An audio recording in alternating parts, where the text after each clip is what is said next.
먼저 이제 반도체 얘기를 좀 안 할 수가 없겠네요.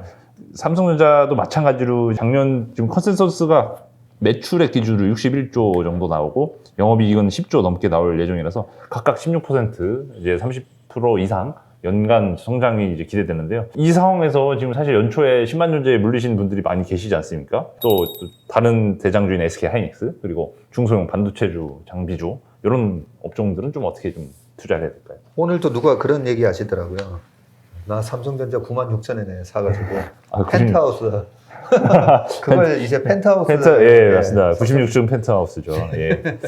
한편으로는 여유가 보여서 되게 좋았어요. 예. 예, 삼성전자 같은 그런 아주 정말 위대한 기업에 내가 96,000원에 물렸어. 예. 그럼 물렸으면 어떻게 해야 되냐면 물타기 계속 하셔야죠. 예. 물타기를 계속 합시다. 예. 예. 그러면 삼성전자를 과연 물타기를 해도 되는가? 예. 그게 중요하잖아요. 맞습니다. 올해 그러면 96,000원에는 도대체 왜 샀냐 보면 저희가 사실은 1월 둘째 주부터 이제 자금을 그때 안 받는다라고 말씀드렸던 이유가 삼성전자에 오버슈팅이 나와서 그랬던 예. 거거든요. 그러면 삼성전자 오버슈팅은 왜 나왔느냐? 그때 당시에 예. 이 특별 배당에 대한 시장에 약간은 기대가, 이제 예. 좀 착각이 있었던 거죠. 특별 배당은 어쨌든 작년 12월 말자로 가지고 있는 주주들한테 가는 배당이었는데 예. 아 이번 그 주총에서 특별 배당 얘기가 나올 수도 있어. 네, 그런 얘기 때문에 근데 실제로 특별 배당 나왔잖아요. 예. 그 1,500원 가까이가 나오면서 작년에 주식을 들고 있었던 삼성전자 주주들은 3,000원을 받았어요. 많이 받았죠. 예, 3,000원을 받았으면 그 배당 수익률이 8만 원 기준 뭐 9만 원이라고 치자고요. 예. 9만 원에 3,000원이면 3.3%잖아요. 3,000%. 엄청난 배당 수익률이 나오니까 와 3,000원이면 이거 뭐야 한 12만 원, 15만 원 가도 되네. 예. 그렇죠. 15만 원 가도 2%예요. 그렇죠. 그런 생각으로 이제 주가가 오버슈팅을 했는데 일회성 그 특별 배당이었잖아요. 그런 측면으로 약간 오버슈팅이 있었던 거고, 그러면 지금은 다시 배당이 1,500원대, 올해 그런데 작년에 이제 36조 정도 수익이 나왔고, 올해 지금 49조. 예, 그렇잖아요. 49조. 컨센서스가 컨센서스죠. 그렇죠. 그 50조 나오잖아요. 그 50조 나오고 내년에 60조라는 게 나왔을 때 배당이 줄지가 않고 오히려 배당이 늘 수가 있잖아요. 예. 뭐 그런 거 감안을 하면 삼성전자의 내년 연말 정도의 배당을 한 2,000원으로 잡아 보면 8만 원 기준으로 2,000원이면 2.5%. 2.5%. 예. 훌륭하죠. 훌륭합니다. 그래서 저는 이제 8만 원 밑에 이제 8만 원이 깨지고 7만 9천 원대 이제 뭐 저희 고객분들부터 예. 좀 전화가 많이 왔어요. 저희는 이제 다 정리를 했는데 예. 개인적으로 가지고 계신 삼성전자를 어떻게 해야 되냐고 예. 물어보시죠. 그러면 언제 사셨어요? 하면 9만 원대 많이 사셨더라고요. 그렇군요. 예. 그러니까 9만 원대 왜 사셨습니까? 하면 모르겠어요. 왜 그때 샀는지. 예. 근데 그때 당시에 애널리스트들도 뭐 목표 주가를 막 11만 원, 예, 12만 13만 원 원 올렸잖아요. 뭐 이렇게 나왔었죠. 예. 예. 그리고 최근에 또 막 낮추고 맞습니다. 있잖아요. 예. 추이를 한번 보자고요. 분기별. 예. 추이를 보면 지난 분기에도 삼성전자가 3월 달에 좀 많이 빠졌을 때나 이럴 때도 보면 삼성전자에 대해서 7조 7천억 정도도 나온다. 뭐 이런 얘기도 있었어요. 예.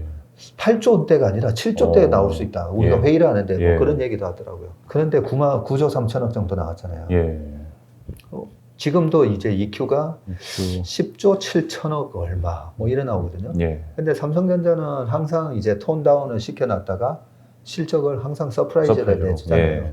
그렇다고 보면 뭐 이번에도 삼성전자는 11조 또 뭐 이상 저는 나온다라고 생각합니다. 그러니까 11조 5천억, 뭐 11조 3천억, 예. 뭐 그 사이 뭐 이렇게 나오지 않을까 예. 하는데 저한테 누가 가르쳐 준 적 없어요. 그렇죠. 아, 예. 저는 그냥 최근에 애널리스트 미팅 해본 적도 없고요. 예. 그냥 삼성전자의 그동안 분기 실적 발표 추이를 보면 항상 컨센보다 항상 컨센 이상 조금 좋게 나오기 때문에. 그리고 3Q, 4Q를 지금 어떻게 전망을 해놨냐면 15조, 14조 뭐 이런 식으로 해놨어요. 예.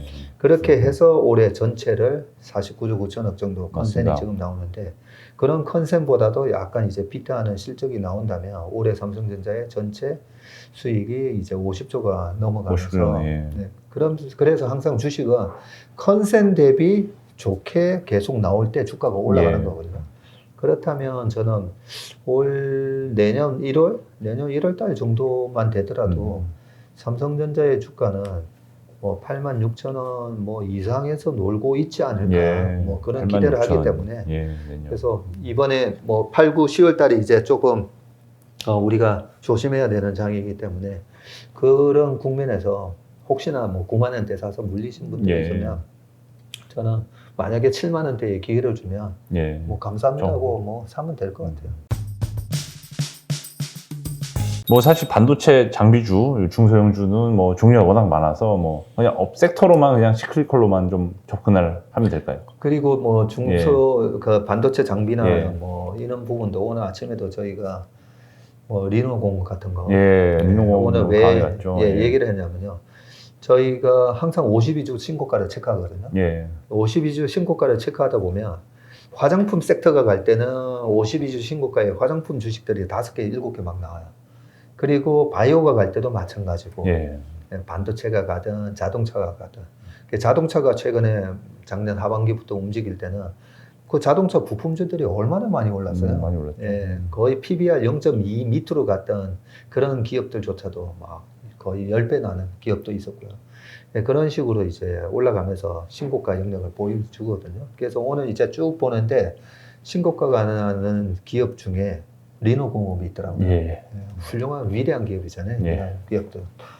그래서 그런 기업들 보면 우리가 이제 아침에 회의를 하면서 삼성전자랑 이렇게 반도체 회사에다가 납품을 하는 회사지만 예. 그 네덜란드의 예, ASML 같은 그런 을이지만 슈퍼올 같은 그렇군요. 기업이다. 뭐 이런 얘기를 우리가 아침에 했었어요. 예. 그런 기업들이 주가가 어떠냐라고 보면 신고가를 내고 있잖아요. 예.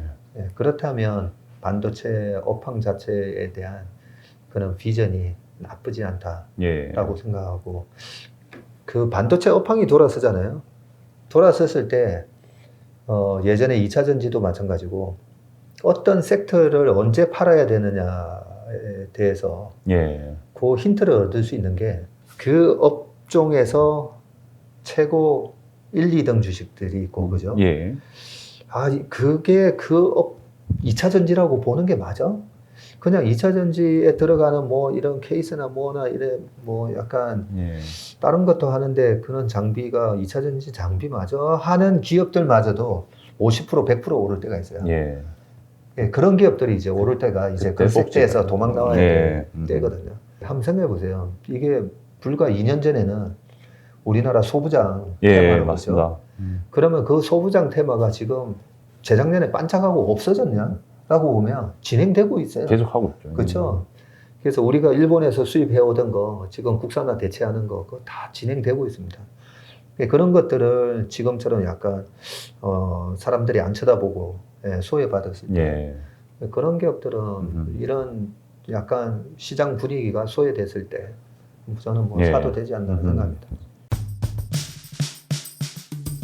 자동차 쪽도 이제 계속 미래를 어쨌든 여러 가지 신성장 분야로 좀 좋게 보고 계신 것 같아서 질문 드려보겠습니다. 현대차는 뭐 전기차, 수소차에다가 미래 모빌리티를 지금 계속 추구하고 있고 당연히 뭐 대장주, 전기차 대장주였던 테슬라 포함해서 GM, 포드, 폭스바겐, 애플까지도 전기차 쪽에 뛰어들고 있는데요. 전기차 시대는 아직 침투율이 좀 뭐 5%라고 뭐 알려져 있는데 앞으로 전기차 시대가 열리면서 어떤 주식에 올라타는 게 좋을까? 뭐 가치 얘기를 많이 하잖아요. 나는 가치 투자자다. 뭐 성장 가치가 됐든 현재 자산 가치가 됐든 가치 투자자라고 얘기를 다들 하시거든요. 예. 그게 저 뭐 책에서도 적기는 했지만 아니 가치 투자자라고 얘기하면서 주가의 이 변동성에 의해서 엄청 싸졌을 때 왜 과감하게 안 사고 또 왜 엄청 비싸지면 왜 안 팔고 그게 저는 가치를 안 봐서 그런 거 아닌가라는 생각을 해요. 그러면 우리가 뭐 콩나물을 사든 그죠? 우유를 사든 마트 가서 저는 뭐 항상 비교해서 사거든요. 예. 바로 앞에 뭐 여기랑 홈플러스랑 이마트랑 비교해 보면서 저기 가면 우유가 3,450원인데 왜 여기는 2,800원이지 뭐 이렇게 하듯이 맞습니다. 그 우유 하나 사는데도 그렇게 가치 평가를 하면서 왜 기업에 몇 천만 원, 몇 백만 원 우리가 사면서 가치 평가를 왜 안 하는지 뭐 그런 걸 늘 좀 생각을 합니다. 그러면 테슬라라는 기업을 제가 뭐 작년에 뭐 누구보다도 좋아했던 기업이죠. 예. 누구보다도 좋아했던 사람인데 그 기업이라는 펀더멘탈이 우직하게 고성장을 보면서 걸어가긴 하는데 아니 주가라는 강아지가 너무 앞서 달렸던 예. 거죠. 그래서 조금 말 그대로 코셔스하게 좀 조심해서 보자는 얘기를 하셨고 말씀드렸고 예. 그래서 저희가 뭐 3분의 1 정리했다는 얘기도 일부러 맞습니다. 말씀을 드렸던 예. 거고 가격을 철저하게 이 마켓 타이밍을 노리고 사는 게 아니라 기업의 그 가치에 적절한 그 가격을 보고 사야 되는 겁니다. 예. 근데 가격이 왜 싸지는 거죠? 뭔가 무서우니까 싸지잖아요. 그 대중들의 공포를 이기고 또 사야 되는 거거든요. 그런 측면에서 이제 제가 그동안에 조금 너무 과열되면서 거품이 있었기 때문에 좀 조심하자라는 말씀드렸고 그 사이에 전기차 시장은 계속 기존의 내연차의 시장을 잠식하고 있죠. 그래서 지금 전 세계적으로 이제 전기차의 비중이 3.5%가 이제 넘어가고 있고 한 4%뭐 수준이면 이제 뭐 겨우 이제 시작이잖아요. 시작인데 단지 주식을 언제 팔아야 되느냐? 강력한 경쟁자가 나타나면 판다. 라는 그런 원칙이 있듯이 최근에 이제 팔리는 유럽에 지금 자동차 팔리는 동향을 보시면 전체적으로 팔리는 뭐 저희가 오늘 아침에 사실 회의를 막 했었어요. 예. 올해 자동차 판매 예상 대수가 예. 8,300만 대 예. 예상을 하고 있는데 지금 전기차가 330만 대 정도 예상을 하면서 전기차 점유율을 작년이 2.7%였고 올해는 3.87%예요. 올해 3.87. 예, 3.87%고 전기차 점유율 5월 말 기준으로 말씀을 드리면 테슬라가 77,000대, 사익 그룹이 이제 36,785, 그 다음에 폭스바겐, BYD 그리고 현대 기아차 그룹이 5등입니다. 그래서 테슬라가 24.7%, 사익 그룹이 11.8, 폭스바겐 그룹이 10.6, 뭐 BYD가 5.2, 6.0, 현대기아가 5.0, 뭐 이런 식인데 뭐 보면서 상당히 그래도 선전하고 있다. 선전하고 있다라는 생각을 하고 있고요. 현대기아차가 최근에 보면 놀라운 성적을 내고 있는 게 그 차화정 장세가 있었던 2009년, 10년, 11년도 있잖아요. 맞습니다. 그때 현대기아차의 합산 북미 시장 점유율이 4%에서 8.9%까지 올라가거든요. 근데 최근에 보면 11%까지 올라갔어요. 이렇게 현대기아차의 합산 판매 MS 추이가 11% 나오는 거 처음 보는 수치거든요. 11%는 총. 네. 그렇기 때문에 현대기아차 그림이 참 대단하네. 뭐 좀 배터리 관련해서는 뭐 짤막하게 그러면 배터리에 대해서도 저희가 이제 생각을 했는데요. 이 완성차 전기차 시장은 지금 이제 블루오션에서 벌써부터 약간 뭐 아직까지는 시장이 워낙 이제 뭐 확산 추세에 있으니까 아직까지는 걱정을 안 해도 되지만 배터리 업체는 사실 논하는 꽃놀이패가 되는 거죠. 플레이어들이 뭐 어쨌든 뭐 장사를 지금 워낙 잘하면서 앞으로도 계속 차를 막 만들어낼 거기 때문에 뭐 이렇게 보면 뭐 테슬라가 한 2, 3년 뒤에 200만 대 이제 생산을 하고 뭐 현대 기아차뿐만 아니라 여러 중국 자동차 회사들까지 수많은 전기차를 만들어낼 때 배터리에 대한 수요는 계속될 거니까 저희는 오늘 아침 회의하면서 사실 그런 얘기를 했어요. 한국의 배터리 업체들이 마치 80년, 90년대에 일본의 반도체 부품 소재 회사처럼 좀 될 것 같다. 80년대 일본의 반도체. 결국은 이제 반도체의 그 축이 일본에서 한국으로 넘어왔죠.